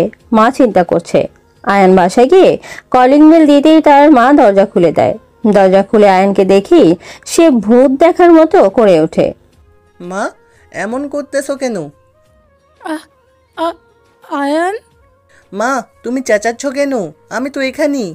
আয়ান, মা কি হইছে? এই বলে আয়ান সামনে তাকিয়ে দেখে সামনে ঠিক তার মতো চেহারাই আর একজন দাঁড়িয়ে আছে। মানে ভিতর থেকে আসলো। আয়ান যেন এবার শক খেয়ে যায়। কেউ? আর আমার বাসায়? এখন আয়ানের মা তো আরো বিপাকে। দুইজন একই চেহারার লোক, কিভাবে সে নিজের আসল ছেলেকে বের করবে? সবাই চুপ। এমন সময় ভিতর থেকে ঠান্ডা একটা কণ্ঠে আওয়াজ আসে। পাপা, ও পাপা, কোথায় তুমি? আয়নের স্তব্ধ হয়ে যায়। আয়নের মায়ের পেছনে যে আয়নের রূপে দাঁড়িয়েছে, ঠিক তার পেছন থেকে ফুটফুটে একটা পরি বেরিয়ে আসে। জন্মের পরে তাকে দেখেনি আয়ান। আন্না আর নাম এটাই শুধু জানে। আজ তাকে সামনে থেকে দেখে যেন আয়ানের চোখ থেকে পানি এসে পড়ে। আয়নের মা কাছের দিকে এসে ঠাস করে আয়ানকে চড় মারে। তোর সাহস তো কম না যে তুই আমার ছেলের চেহারায় এখানে এসেছিস। তুই কি ভাবছিস যে আমি তোকে চিনতে পারবো না? এই দেখ, আমার ছেলের সন্তান। এখন কি তুই বলবি তুই এর বাবা? মা কি বলছো তুমি এসব? তোর কি মনে হয় তোর জন্য আমি আমার ছেলেকে অবিশ্বাস করব? পেছন থেকে ছদ্মবেশধারী আয়ান তখন আসছে। কথা বলতে বলতে হঠাৎ আয়নের মা আন্নাকে নিয়ে দৌড় দিয়ে আয়নের পেছনে চলে আসে। ছদ্মবেশী আয়ন একটু অবাক হয়। নিজের মেয়েকে দেখার পরে প্রকৃত বাবার চোখে এমন পানি আসে যেমন ওর আসছে, আর তোর চোখে আমি তেমন মায়াও দেখিনি মেয়েটার জন্য। এত বড় ধোকা আমার সাথে? এখন চুপ কর আর বল, কে তুই? আরে আয়ন বাবুজি, এত ব্যস্ত হলে কিভাবে? তো কি হব? তোকে চুটকি মেরে উড়িয়ে দিতে পারবো আমি। জানিস কি তুই? আমার নামটা কি জানিস মেবি? আরে মনস্টার তুই, দুনিয়ার কাছে, আমার কাছে না। কে তুই? আমি যেই হই সেটা তোর জানতে হবে না। আচ্ছা রাজিন ভাই, আপনারা আমি চিনতে পারবো না, এ কি হয়? আয়ান। আপনি আমারে বানাইলেন আর আপনাকে আমি ভুলে যাব, এ কিভাবে হয়? কিন্তু ভাই একবার বাসায় এসে বলতে তো পারতেন। আর আপনি আমার চেহারা কেন নিছেন? আয়ান, তোকে এত বিশ্বাস করে আমি বানাইলাম আর তুই আমাকে মেরে দিলি? ভাই পিছন থেকে সেই দিন ছুরিটা আমি চালাইনি, চালিয়েছিল আপনার শরীরে। কি? তাহলে কে মারছিল আমায়? ভাই সেটা আকরাম ছিল। কি কি বলতেছো তুমি আয়ান? আমি সত্যি বলতেছি ভাই। পুরো দুনিয়া যখন আমাকে আপনার হত্যাকারী বলে তখন খুব খারাপ লাগে, কিন্তু কিছু করার নেই। আমার তাদের বোঝানোর দরকার নেই, আপনাকে বুঝতে হবে। বাদ দাও এসব আয়ান। আপনার কই? ভাই আপনি জানেন সে আমায় পেছন দিয়ে ছুরি মারছে। কি? হ্যাঁ ভাই। ও কোথায় এখন? জানি না ভাই। আয়ন আর কিছু বলে না, সে আন্নার কাছে যায়। আচ্ছা, তুমি কি আমার বাবাই? আমার মাম্মাম কই? বাবাই, তুমি আমার ছেড়ে যাবে না তো কখনো? না মা, কখনো না। আয়ন আর কিছু না বলেই জড়িয়ে ধরে আন্নাকে। ছোট্ট মেয়ে, কিন্তু এখনই সে তার মাকে খুঁজছে। আয়ান তাকে ধরে অনেকক্ষণ কাঁদে। সে সারা রাত আন্নাকে জড়িয়ে ধরে শুয়ে থাকে। একজন বাবার কাছে যে তার মেয়ে কতটা মূল্যবান তা আয়ানকে দেখলেই বোঝা যায়। কিন্তু আয়ানের এখনো অনেক কাজ। তার ডোরেমনকে বের করতে হবে। আয়শা তো আরও ওর খুনিকে খুঁজে বের করে মারতে হবে। তার যে এখন স্বস্তি পেলে চলবে না। আয়ান ঘুমায় রাতে।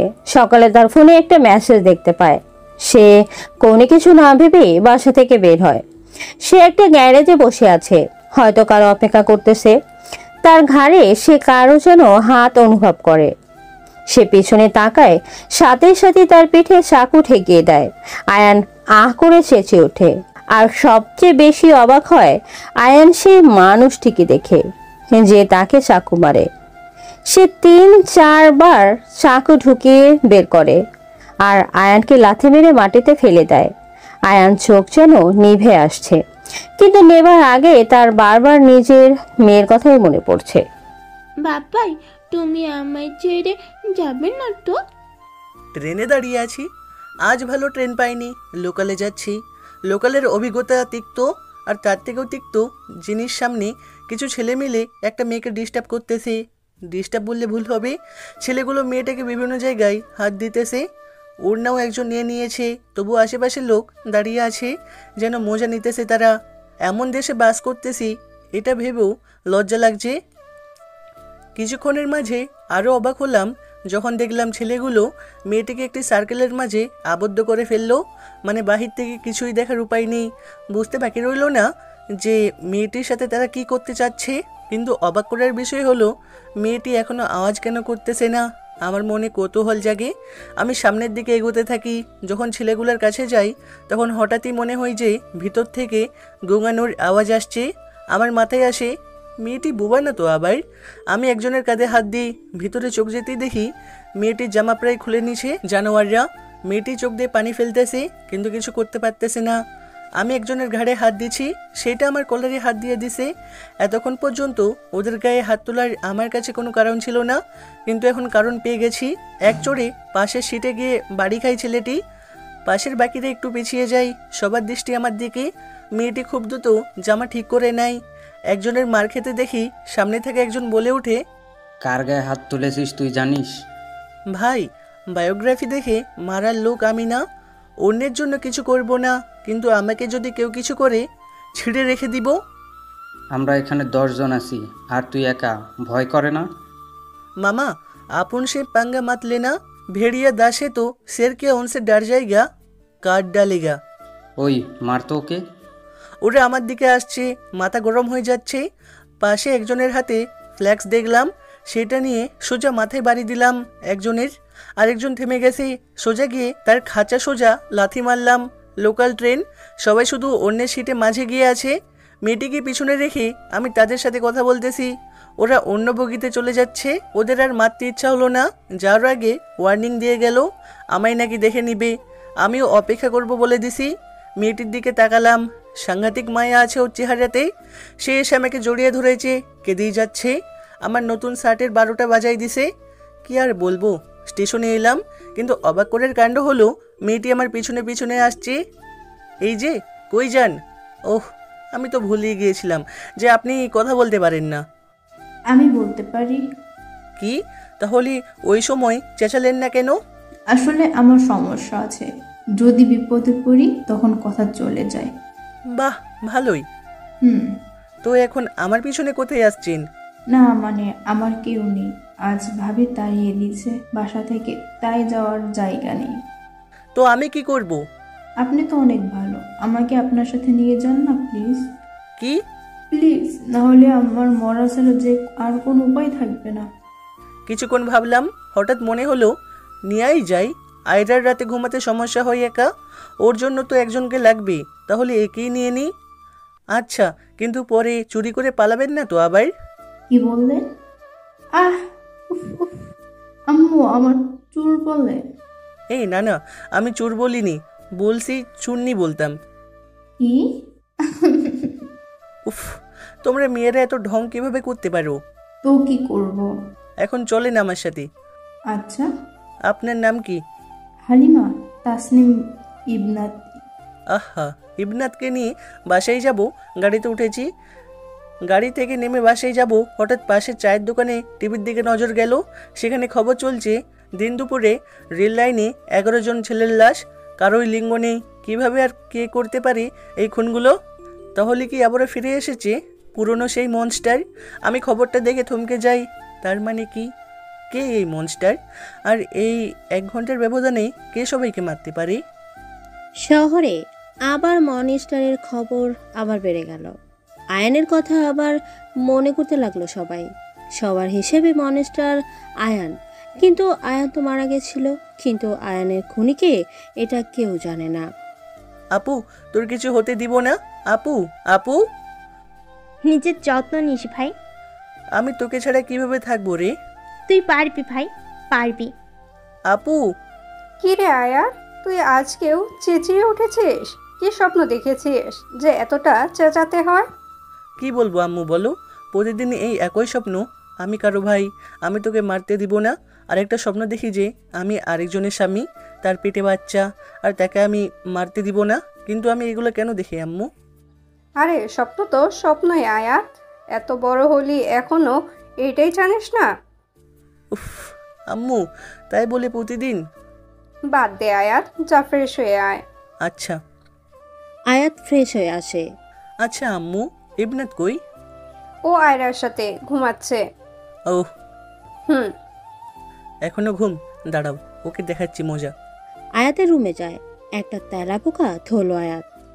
ইবনাত, দেখো তো এইটা কি? ইবনাস আপনা আপনা করে চোখ খুলে। আম্মু বাঁচাও বাঁচাও। ইবনাত ঘুম থেকে লাফাতে লাফাতে ওঠে। আল্লাহ গো আন্টি, কেমন ছেলে এটা, আপনার একটু ভয় নেই? অন্যদিকে আয়রা তো হাসতে হাসতে শেষ।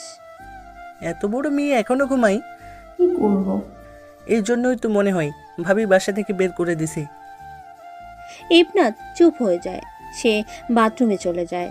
সে ফ্রেশ হয়ে এসে চুপচাপ কাজ করতে থাকে।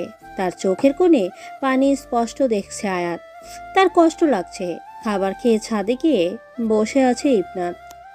কেন বাসা থেকে বের করেছে তোমাকে? বাদ দেন এইসব। বলতে বলছি, বলো। আমার তো বাবা নেই। ছোট থেকে আমি ভাইয়ের কাছে বড় হয়েছি। বাবা তার সম্পত্তিতে লিখে দিয়ে গিয়েছিল আমার আর ভাইয়ার দুজনের নামে, আর তাতে লেখা ছিল আমার বয়স 18 হওয়ার আগে আমার সম্পত্তি কাউকে দিতে পারবো না, দিলেও হবে না। তাই 18 বছর হওয়ার পরে অনেক কিছু বলে আমার নামে সম্পত্তি লিখে নিয়ে আমাকে বার করে দিয়েছে। মানুষ এমন কিভাবে হতে পারে? এমনই হয় মানুষ। বাদ দাও। আয়াতের ফোনে একটা ফোন আসে। সে বাসা থেকে বের হয়ে যায়। আয়াত পুলিশ স্টেশনে যায়। স্যার। বলো আইমান। স্যার, কালকে আরও 10 জনের মৃত্যু হলো, কিন্তু কিভাবে সম্ভব? এইটা আমারও প্রশ্ন। সবচেয়ে মজা কথা হলো তাদেরকে আমি চিনি। কি? কিভাবে পরে বলবো নি। এখন কেস বলো। স্যার, ও আমার ডিসি সাহেবের ছেলে। ওদের মাঝে এটা। ওহ, এই জন্য এতে এত জোর? স্যার, মনস্টার নামের একজন নাকি এগুলো করছে। কি মনস্টার? এটা কেমন নেম? স্যার, ওর নাম আয়াত মুস্তারি আয়ান। ওহ, আমার মিতা। স্যার। ওকে সবাই মনস্টার কেন ডাকে? অনেক কাহিনী স্যার। আচ্ছা, পরে শুনবো নি।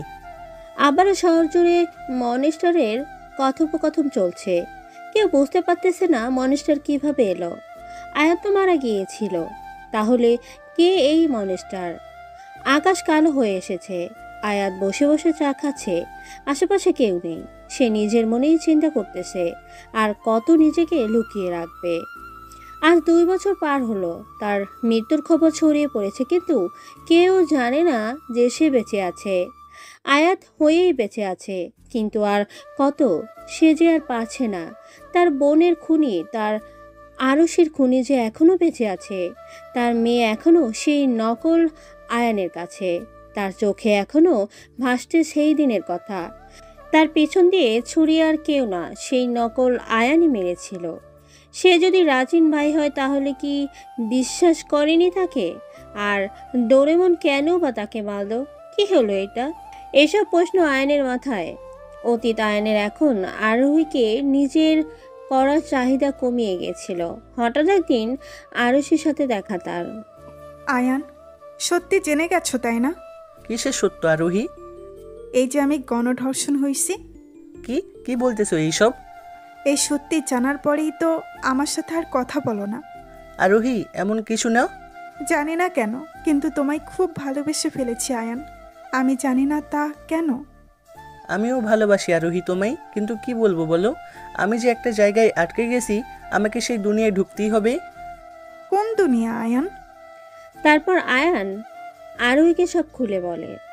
আয়ান এই দুনিয়ায় গিয়ে নিজের পরিবারকে হয়তো সাময়িক বিপদ থেকে বাঁচাতে পারবে, কিন্তু একেবারে হারাতেও হতে পারে। কিন্তু তোমায় আমি ভালোবাসি আয়ান, তাই তোমার সাথেই থাকবো, তুমি চাই করো না কেন। আয়ান আর আরোহীর ভালোবাসা শুরু হয়। এদিকে আয়ানও নিজেকে মনস্টার রূপে তৈরি করে তুলেছে, সাথে ডোরেমনও। শহরে যত বড় বড় হাঙ্গামা হতো তাতে ডোরেমন আর আয়ান থাকতো। কেউ কোনো কাহিনী করলে সে যেই হোক না কেন আয়ান আর ডোরেমন মিলে সামাল দিত। কিন্তু এভাবে তারা শহরে কালার হতে শুরু করে। অনেকে মানুষ তাদের মারার জন্য ব্যাকুল হয়ে উঠল। রাজিন ভাইয়ের সাথে কাজ করতো রোমান। এই রোমান ভাই রাজিন ভাইয়ের সাথে মানে তার বরাবরই ছিল। তারা আলাদা কাজ করতো কিন্তু কেউ কারো পথে আসতো না। কোনো এক ঝড়ের রাতে আয়ান আরোহীর বাসায় যায়। সেদিন তার বাসায় কেউ ছিল না। আয়ানকে দেখে আরোহী অবাক হয়ে যায়, আর এদিকে আয়ান ভিজে শরীরে দাঁড়িয়ে আছে। আরোহী তাকে ভেতরে নিয়ে যায়। সারা বাড়ি অন্ধকার। আয়ানের কেমন যেন আকর্ষণ লাগছিল। সে যেন নিজেকে কন্ট্রোল করতে পারছিল না। সে আরোহীকে কোলে তুলে নেয়। আরোহী কিছু বলে না, কারণ ভালোবাসার মানুষের হাতে নিজেকে বিসর্জন দেওয়াই যায়, আরও যদি সে বিশ্বাসযোগ্য হয়। যদিও ভালোবাসা আরেক নাম বিশ্বাস। সে আরোহীকে বিছানায় নিয়ে যায়। আরোহীর ঠোঁটে পূর্ণ সুখ খুঁজতে থাকে। সেখানেই তারা সুখ খুঁজে নেয়। সময় পার হতে থাকে আর তারা একে অপরের মাঝে গভীরভাবে জড়িয়ে যেতে থাকে। একটা সময় আয়ান ক্লান্ত হয়ে বিছানায় লুটে পড়ে, কিন্তু কিছুক্ষণের মাঝে আয়ান সর্বোচ্চ শক্ট হয়ে যায়। সে আরোহীর দিকে তাকায়। তার মানে কি? আয়ান কি দেখছে এটা? আয়ান যেন নিজেকে বিশ্বাস করতে পারে না। আরোহীর সাথে শারীরিক সম্পর্ক শেষ হওয়ার পরে বুঝতে পারে সে ধর্ষিতা না। আয়ান মনে মনে আফসোস করতে থাকলো। আজ যা হলো তা ঠিক হলো না, আফসোস হচ্ছে। আরোহীকে নিয়ে যাচ্ছি কোলে করে। সে অনেকটাই অবাক যে আমরা কোথায় যাচ্ছি। আমি তাকে নিয়ে বাইকে বসি, সে পিছনে আমি সামনে। আমরা আমাদের বাসার সামনে এসে নামি। সে অনেকটাই অবাক। আরোহীর এই পৃথিবীতে কেউ নেই, তাই তাকে আমার বাসায় নিয়ে এসেছি। মাকে দেখে বলা হলো যে আরোহী আজ থেকে এই বাসার বউ। আমরা দেরি করিনি, সেই দিনই বিয়ে করে নিই। আমাদের জীবনে সুখী যা ছিল, আপু আর রাজিন ভাইয়েরও বিয়ে হয়ে যায়, কিন্তু আপু আমাদের এইখানেই থাকতো। রাজিন ভাইও আমাকে মনস্টার বানানোর মিশনে ব্যস্ত। আমি আমার মতো কাজ করছি। দিন যত যাচ্ছে আমি তত দক্ষ হচ্ছি। আমার আর আফনানের শত্রু বাড়তে থাকে শহরে। আয়ান আর ডোরেমনের নামে কাঁপতো পুরো শহর। তাদের বিভিন্ন দিক দিয়ে অনেক ক্ষতি করতে চাচ্ছিল। এমনভাবেই 1 বছর পার হয়ে যায়। আরোহীর বাচ্চা হয়, নাম হয় আনহা। আনহার বয়স যখন 6 মাস তখন হঠাৎ আয়ানের নাম্বারে একটা কল আসে। আয়ান কল রিসিভ করতেই ওপাশ থেকে বলা শুরু হয়, কি রে আয়ান, তুই নাকি মাস্টার হয়ে গেছিস? কে? আমি যেই হই তোকে অনেক সাবধান করছিলাম, কিন্তু তুই ভুল ছিলি আয়ান। আমার কথা না শুনে বড় ভুল করলি। কে তুই? আমি কে এটা জানার চেয়ে এখন এটা জেনে রাখ, তোর বাচ্চা এক জায়গায় আছে আর তোর বউ আর বোন আরেক জায়গায়। কি? কাকে বাঁচাবি এখন? এই কে তুই বলবি? জায়গায় মেসেজ করে দিচ্ছি, কালকে বাঁচাবি দেখ। আয়ান মেসেজটা দেখে ডোরেমনকে ফোন দেয়। আয়ান বাচ্চার কাছে যাচ্ছে আর ডোরেমন যাচ্ছে আরোহী আর আয়েশার কাছে। আয়ান ঠিকানা অনুযায়ী সেই জায়গায় গিয়ে দেখে অনেক লোক। সে রাগে ফুটে ওঠে, গিয়ে রড দিয়ে সবাইকে মারতে থাকে। 30 জনের মতো মানুষকে একাই মারল। কিছুক্ষণের মাঝেই সে তার মেয়েকে নিয়ে বের হয়। মেয়েকে বাসায় রেখে সে যায় আরেক জায়গায়। তার ধারণা অনুযায়ী ডোরেমন এতক্ষণে সব শেষ করে দিয়েছে, কিন্তু সেখানে গিয়ে আয়ান জীবনের সবচেয়ে বড় শট খায়। সেখানে এক জায়গায় ডোরেমন পড়ে আছে আর কাছেই পড়ে আছে আরোহীর লাশ। এটা দেখে আয়ানের বুক কেঁপে ওঠে। সে চিৎকার করে কেঁদে ওঠে। সে জলদি আরোহীর কাছে যায় আর নিঃশেষ দেহ মাটিতে পড়ে আছে, ঠোঁট দিয়ে রক্ত পড়ছে। এর মানে তাকে ধর্ষণ করা হয়েছে। আয়ান তাকে বুকে জড়িয়ে ধরে কাঁদতে থাকে। আরোহী বলে। তার কান্না থামার নামই নিচ্ছে না। সে কিছুই বিশ্বাস করতে পারতেছিল না যে তার আরোহী আর নেই। এমনকি যাওয়ার আগে সে কিছু বলেও যেতে পারেনি আয়ানকে। শেষ কথা হিসেবে আয়ান কিছুই বলতে পারল না তাকে। আরোহী আয়ানের বুকে থাকা অবস্থাতেই পাশে ডোরেমনের ডাক শুনতে পায়। সে এখনো বেঁচে আছে। আয়ান তাকে নিয়ে রাস্তায় আসে। গাড়িতে করে হাসপাতালে এনে আবার সেখানে যায়। ডোরেমনের অপারেশন চলতেছে আর এদিকে আরোহীর কাছে বসে সে কেঁদেই যাচ্ছে, শুধু বলছে, ও আরোহী, আরোহী গো, কথা বলো একটু। এই মনস্টার হওয়ার চোখ করে যে আমি ভুলেই গিয়েছিলাম তোমায় আরোহী। সময় দিতাম না, ভালোবাসতাম না, তাই বলে এভাবে চলে যাবা তুমি? এত কষ্ট দিচ্ছে শালারা তোমায়। আয়নের কান্না যেন থামার নামই নিচ্ছিল না। আজকের চেয়ে খারাপ দিন তার জীবনে আর ছিলই না। আয়নের মোবাইলে আবার একটা ফোন আসে। সে রিসিভ করতেই পাশে থেকে বলে ওঠে, তোর বউকে খায়া অনেক মজা পাইছে রে আমার ছেলেগুলা, সে জিনিস। কে তুই হারামি কুত্তার বাচ্চা? তোরে যদি পায় রে, কয় টুকরা যে করবো তোর আমি। তার আগে এটা তো ভাব যে কীভাবে তোর বোনকে বাসাবি। আমার ছেলেরা যে এখন তোর বোনকে থেকে মজা নিতেছে। হারামি রে তোরে আমি। কীভাবে বাঁচাবি বাচ্চা, আয়ান বাচ্চা? ফোন কেটে যায়। আয়ান কাঁদতে কাঁদতে শেষ। কিভাবে বাঁচবে সে এখন তার বোনকে? আমার সামনে আরোহীর লাশ, এই লাশ নিয়ে আফসোস করারও সময় পাচ্ছি না। আমি যে তার সামনে বসে কাঁদবো এই সময়টাও পাচ্ছি না। আমাকে আপুর খোঁজে যেতে হবে। আমি আপুর খোঁজে বের হয়ে যাই, কিন্তু কোথায় যাব? আমি যে জানি না আমার গন্তব্য কোথায়। আমি রাজিন ভাইকে ফোন দিই, রাজিন ভাইয়ের ফোন বিজি আসে। কিছুক্ষণের মাঝে আমার ফোনে আরেকটা ফোন আসে।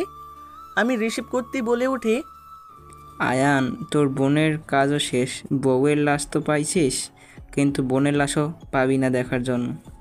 আয়ান কিছু বলতে পারে না। তার হাত থেকে ফোন পড়ে যায়।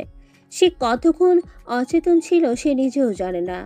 যখন হুঁশ ফেরে ডোরেমন তার পাশে।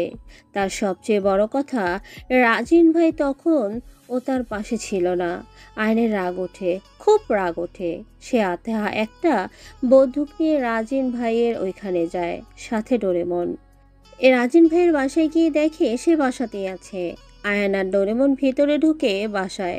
রাজিন ভাই একা, অন্ধকার ঘর। রাজিন ভাই, আমি ডাকছি আপনাকে, শুনতে পারছেন না? হ্যাঁ বলো আয়ান। আপু কি আপনার কেউই ছিল না? আয়ান, আমার মাথা এমনিতেই খারাপ। তা দেখাই যাচ্ছে ভাই। আয়ান তুমি যাও। যাব না আমি। তোর জন্যই আজ আমার আরোহী মারা গেছে, আমার আপু মারা গেছে, আমার বাচ্চা আমার কাছে নেই। সেদিন তুই আমার আপু জীবনে না এলে সেদিন হয়তো একজনের কাছে সে ধর্ষিত হতো, কিন্তু এখন সে ধর্ষিত তো ঠিকই, আবার মারাও গেল। কি বলবো বল? আয়ান তোমারে যাইতে বললাম না? আয়ান আর রাজিন ভাইয়ের কথার সময় হঠাৎ পাশ থেকে অনেক লোক চলে আসে। আমাকে মারার জন্য লোক আনছো আয়ান? আয়ান কিছুই বুঝতে পারতেছে না। সে তো কাউকেই বলেনি। সবাই এসে রাজিন ভাইয়ের উপর হামলা শুরু করে দেয়। রাজিন ভাইও তাদের সাথে মারামারিতে ব্যস্ত। আয়ান আর আফনানও মারছে, কিন্তু হঠাৎ রাজিন ভাইয়ের পেছনে চাকু ঢোকানো পিছন থেকে। রাজিন ভাইয়ের চোখে অন্ধকার হয়ে আসে। আস্তে আস্তে লুটিয়ে পড়লো তার শরীর। কিন্তু যখন সে পেছনে তাকালো সবচেয়ে বেশি অবাক হয় সে, কারণ তাকে চাকু মেরেছিল।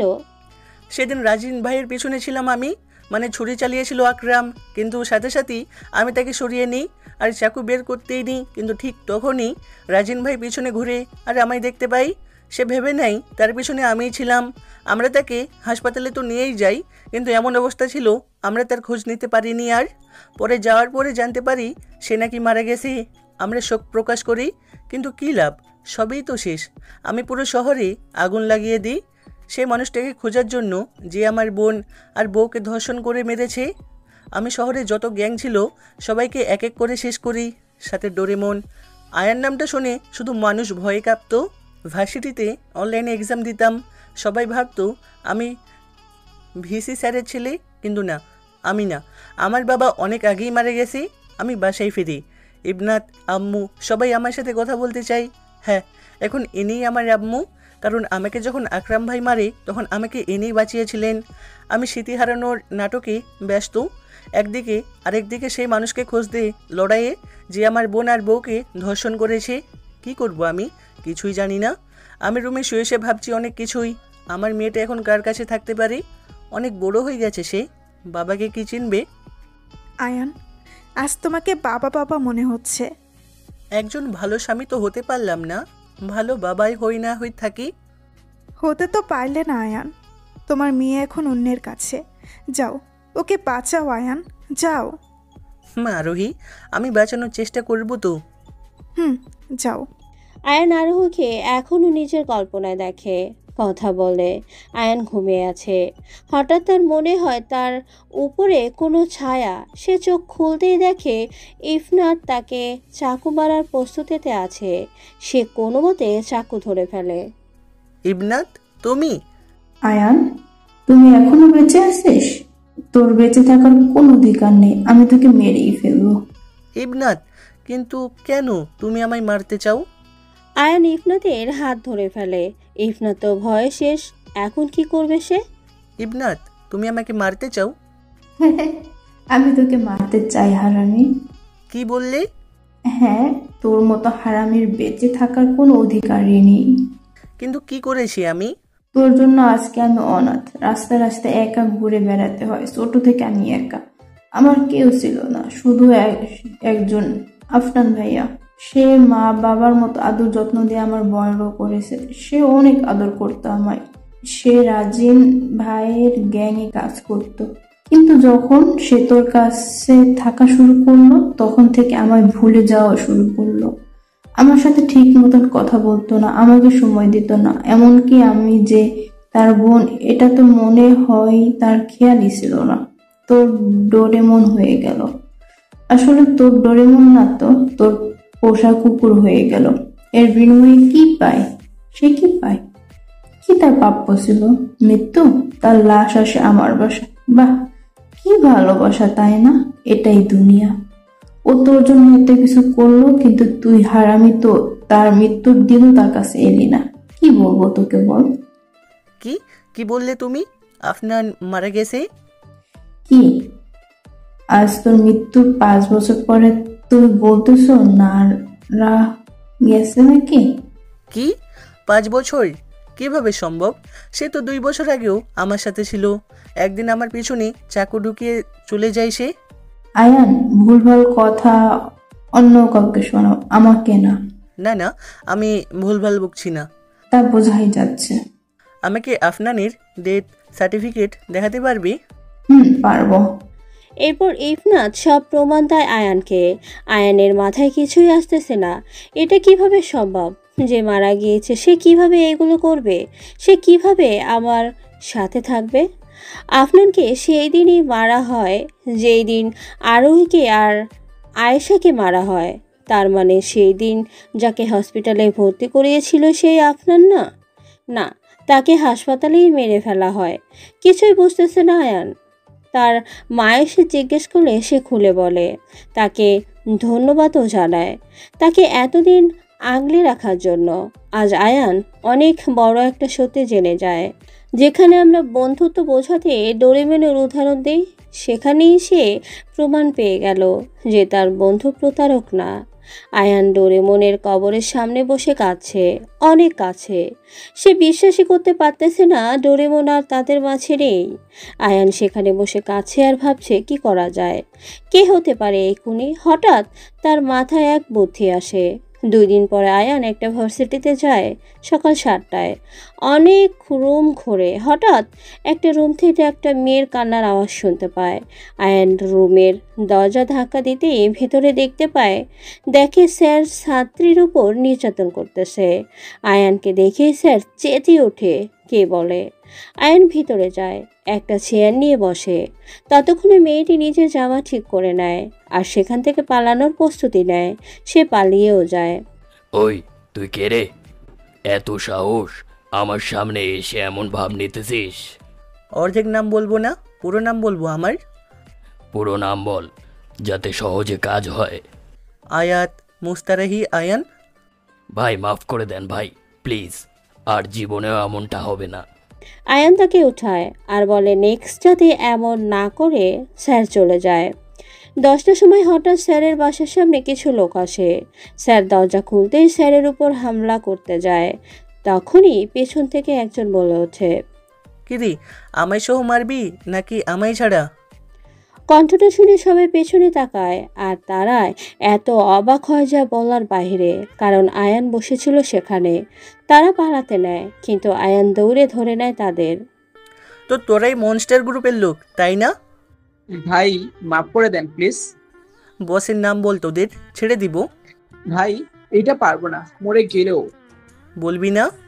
এমন সময় সামনের একজনের ফোনে একটা ফোন আসে। আয়ান তার পকেট থেকে ফোন নেয়। সে তা বের করতেই যা দেখে তা দেখার জন্য মোটেও প্রস্তুত ছিল না। সে 2 কদম পিছিয়ে যায় আর ভাবতে থাকে এটা কিভাবে সম্ভব। আয়ান মোবাইল বের করে দেখে সেখানে রাজিন ভাই নামে সেভ করা নাম্বার। তার মানে এই মনস্টার নামে রাজিন ভাই চলতেছে। হঠাৎ তার খেয়াল হয় এর মানে আমার মেয়েও তার কাছে। আয়ান ফোন আর একজনকে দিয়ে ধরে কথা বলায়। সে কথা বলে, স্যারের লাশ সে সেখানে নিয়ে যেতে বলে। আমি তাদের বলি আমাকে লাশ বানিয়ে নিয়ে যেতে, তারা আমাকে নিয়ে যাচ্ছে। কি রে আয়ান, ধরে ফেললি আমায়? আপু, এই সব কিছুর পিছনে তুই ছিলি? বাচ্চা ভাইটা আমার। এতদিনে তুমি বুঝেছো? অনেক বছর লেগে গেছে, তাই না? আপু, আমি বুঝতে পারতেছি না কিছুই। তুই এত সব কেন করলি? ডোরেমন আর আরোহীকে কি তুই? হ্যাঁ রে আয়ান ভাই আমার, আমি সব করিয়েছি। যেহেতু তুই আমাকে ধরেই ফেলেছিস, সো তোকে সব বলা যায়। আয়ান, আমি কি জানিস? একজন ধর্ষিতার মেয়ে। অবাক লাগছে শুনতে, তাই না? কিন্তু এটাই সত্যি। আমার মা একজন ধর্ষিতা। আমি তোর আপন বোন না রে আয়ান। তোর বাবা ধর্ষণ করেছিল আমার মাকে, আর তার ফলস্বরূপ আমার জন্ম। আমি জানতাম না এত সব, কিন্তু আমি বাবার ডায়েরিতে সব পাই। আমার বাবার প্রতি খুব ঘৃণা হচ্ছিল, কিন্তু কিভাবে কি করব বুঝতে পারছিলাম না। কিন্তু পরে মনে হলো তুই ওই পাপির রক্তই। আমার মা মারা যাওয়ার আগে আমাকে বাবার কাছে দিয়ে যায়। সে আমাকে লালন পালন করে ঠিকই, কিন্তু আমার মা তো মারা গেছে তার জন্য। তাই আমি একটা প্ল্যান করি। আমার ঘৃণা জন্মে ধর্ষকদের প্রতি আর তোর প্রতি। আমি 2 তীর মারি 1 ঢিলে। তোকে মনস্টার বানাই, আর অন্যদিকে আমি ধর্ষক খুন করতে থাকি রাজিনকে নিয়ে। আর সব সন্দেহ চাই তোর উপর। আমি ভাবলাম তোকে হয়তো পুলিশ ধরে নিবে, কিন্তু না। তোর ভয় এতটাই হলো যে কেউ তোকে ধরতে সাহস করে না। তাই আমি রাজিনকে পাঠাই তোর রূপ ধরে। সেদিন রাজিনের পিছনে চাকু আরেকজন ঢুকিয়েছিল, আর তুই তা বের করেছিলি, যা রাজিন দেখে। এইটাই আমার সাজানো ছিল। কিন্তু সব কিছুর মাঝখানে তুই ডোরিমন নামক এক বন্ধু পাইছিলি, যাকে তোর বইয়ের ধর্ষণের সময় সামনে রাখা হয়। আসলে তোর বইয়ের দোষ ছিল না আয়ান, কিন্তু তোকে এত সুখী দেখতে পারছিলাম না, তাই এই কাজ করি। আর তোর বোন হয়ে থাকার চেয়ে মৃত হয়ে যাওয়া আমার কাছে অনেক ভালো মনে হয়, তাই আর কি। যাই হোক আয়ান সাহেব, কেমন লাগলো আমার মাস্টার গেম? আপু, তুই যদি একবার বলতি আমি নিজের জীবনই দিয়ে দিতাম। কিন্তু আপু, তুই এটা কেন করলি? আমার কি দোষ ছিল বল? তোর মতো আমিও তো নির্দোষী ছিলাম। মানলাম আমায় শাস্তি দেওয়া ঠিক, তাহলে ডোরেমন আর আরোহীকে কেন মারলি? বল আপু, বল না প্লিজ। আর আমার আনহাকে এতদিন কেন দিলি কষ্ট? আরে আরে আয়ান, আবেগ প্রবণ হয় না। এখন তোর মেয়েকে মারার পালা। আয়ান আর কোনো কথা শুনে না। তার রাগ প্রচণ্ড উঠে গেছে। সে পাশে থাকা চাকু নিয়ে ধাপ করে রাজিনের গলায় চালিয়ে দেয়। এক নিমিষেই সে মাটিতে লুটিয়ে পড়ে। আরে আপু, মানুষ চিনলা না? আয়াত মুস্তারহি আয়ান আমি। আমারে চিনলা না? মনস্টার নামটা কি এমনিই পাইছি? তোমাকে কিছুই করতাম না, কিন্তু এখন যদি কিছু না করি তাহলে তো মানুষ বলবে নবিতা আর ডোরেমনের বন্ধুত্ব ভুল, নবিতা বেইমান, আর আরোহীর হিসাব তো পরেই নিব। আয়ানকে মারার সাহস এখানে কারোরই নেই। সবাই নিজের অস্ত্র ফেলে চলে যাচ্ছে। আয়েশা হা হয়ে দাঁড়িয়ে আছে। আনহাকে নিয়ে আসতে বলো, আমি চলে যাচ্ছি, জলদি। আয়েশা আনহাকে নিয়ে আসে। আনহাকে দেখে আয়ান যেন অনেকটা আবেগপ্রবল হয়ে যায়, আবার কেঁদে ওঠে সে। হঠাৎ তার পিঠে ছুরি ঢোকে। সে আহ করে ওঠে। পিছনে তাকিয়ে দেখে এ আর কেউ না, আয়েশা। আয়নার কিছু না ভেবে ঠাস করে এক থাপ্পড় দেয় আয়েশাকে। সে সোজা গিয়ে রটের উপর পড়ে আর মৃত্যু হয় তার। আয়ানের পেট থেকে ব্লিডিং হচ্ছে। আন্না পাশ থেকে কেঁদে যাচ্ছে। বাবা, ও বাবা, তোমার কি হয়েছে? বাবা, রক্ত কেন পড়ছে? সে বাহিরে আসে। কোনো গাড়িই থামছিল না। হঠাৎ একটা গাড়ি থামে। ভেতর থেকে একটা মেয়ে বের হয়। এই যে মিস্টার, আপনি কি করেন? হ্যাঁ, আগেরবারও যখন দেখা হয়েছিল এমন আধমরা অবস্থায় ছিলেন, এবারও? আয়ানকে সে গাড়িতে বসায় আর ওড়না দিয়ে পিঠ বেঁধে দেয়। আমি হয়তো আর বাঁচবো না। আচ্ছা সাদিয়া ম্যাম, আমার মেয়েটাকে একটু দেখেন প্লিজ, আর পারলে আমার মেয়েকে তার দাদুর কাছে দিয়ে আইসেন। এই হলো তার ঠিকানা। আর ঠিকানা দিয়েই আয়ান চলে যায় না ফেরার দেশে। হ্যাঁ, সত্যি আয়ান মারা গেছে। পাশ থেকে তার মেয়ে কাঁদছে, আন্না কেঁদেই চলছে। কিন্তু সত্যি এটাই যে বাংলা ছবির মতো বিদ্যুৎ চমকালে এখানে আর আয়ান উঠে বসবে না, সে মারা গেছে আর অনাথ হয়ে গেছে আন্না। কিন্তু নতুন একটা মা ঠিকই পাইছে সাদিয়া। এই ছিল এক মনস্টারের গল্প।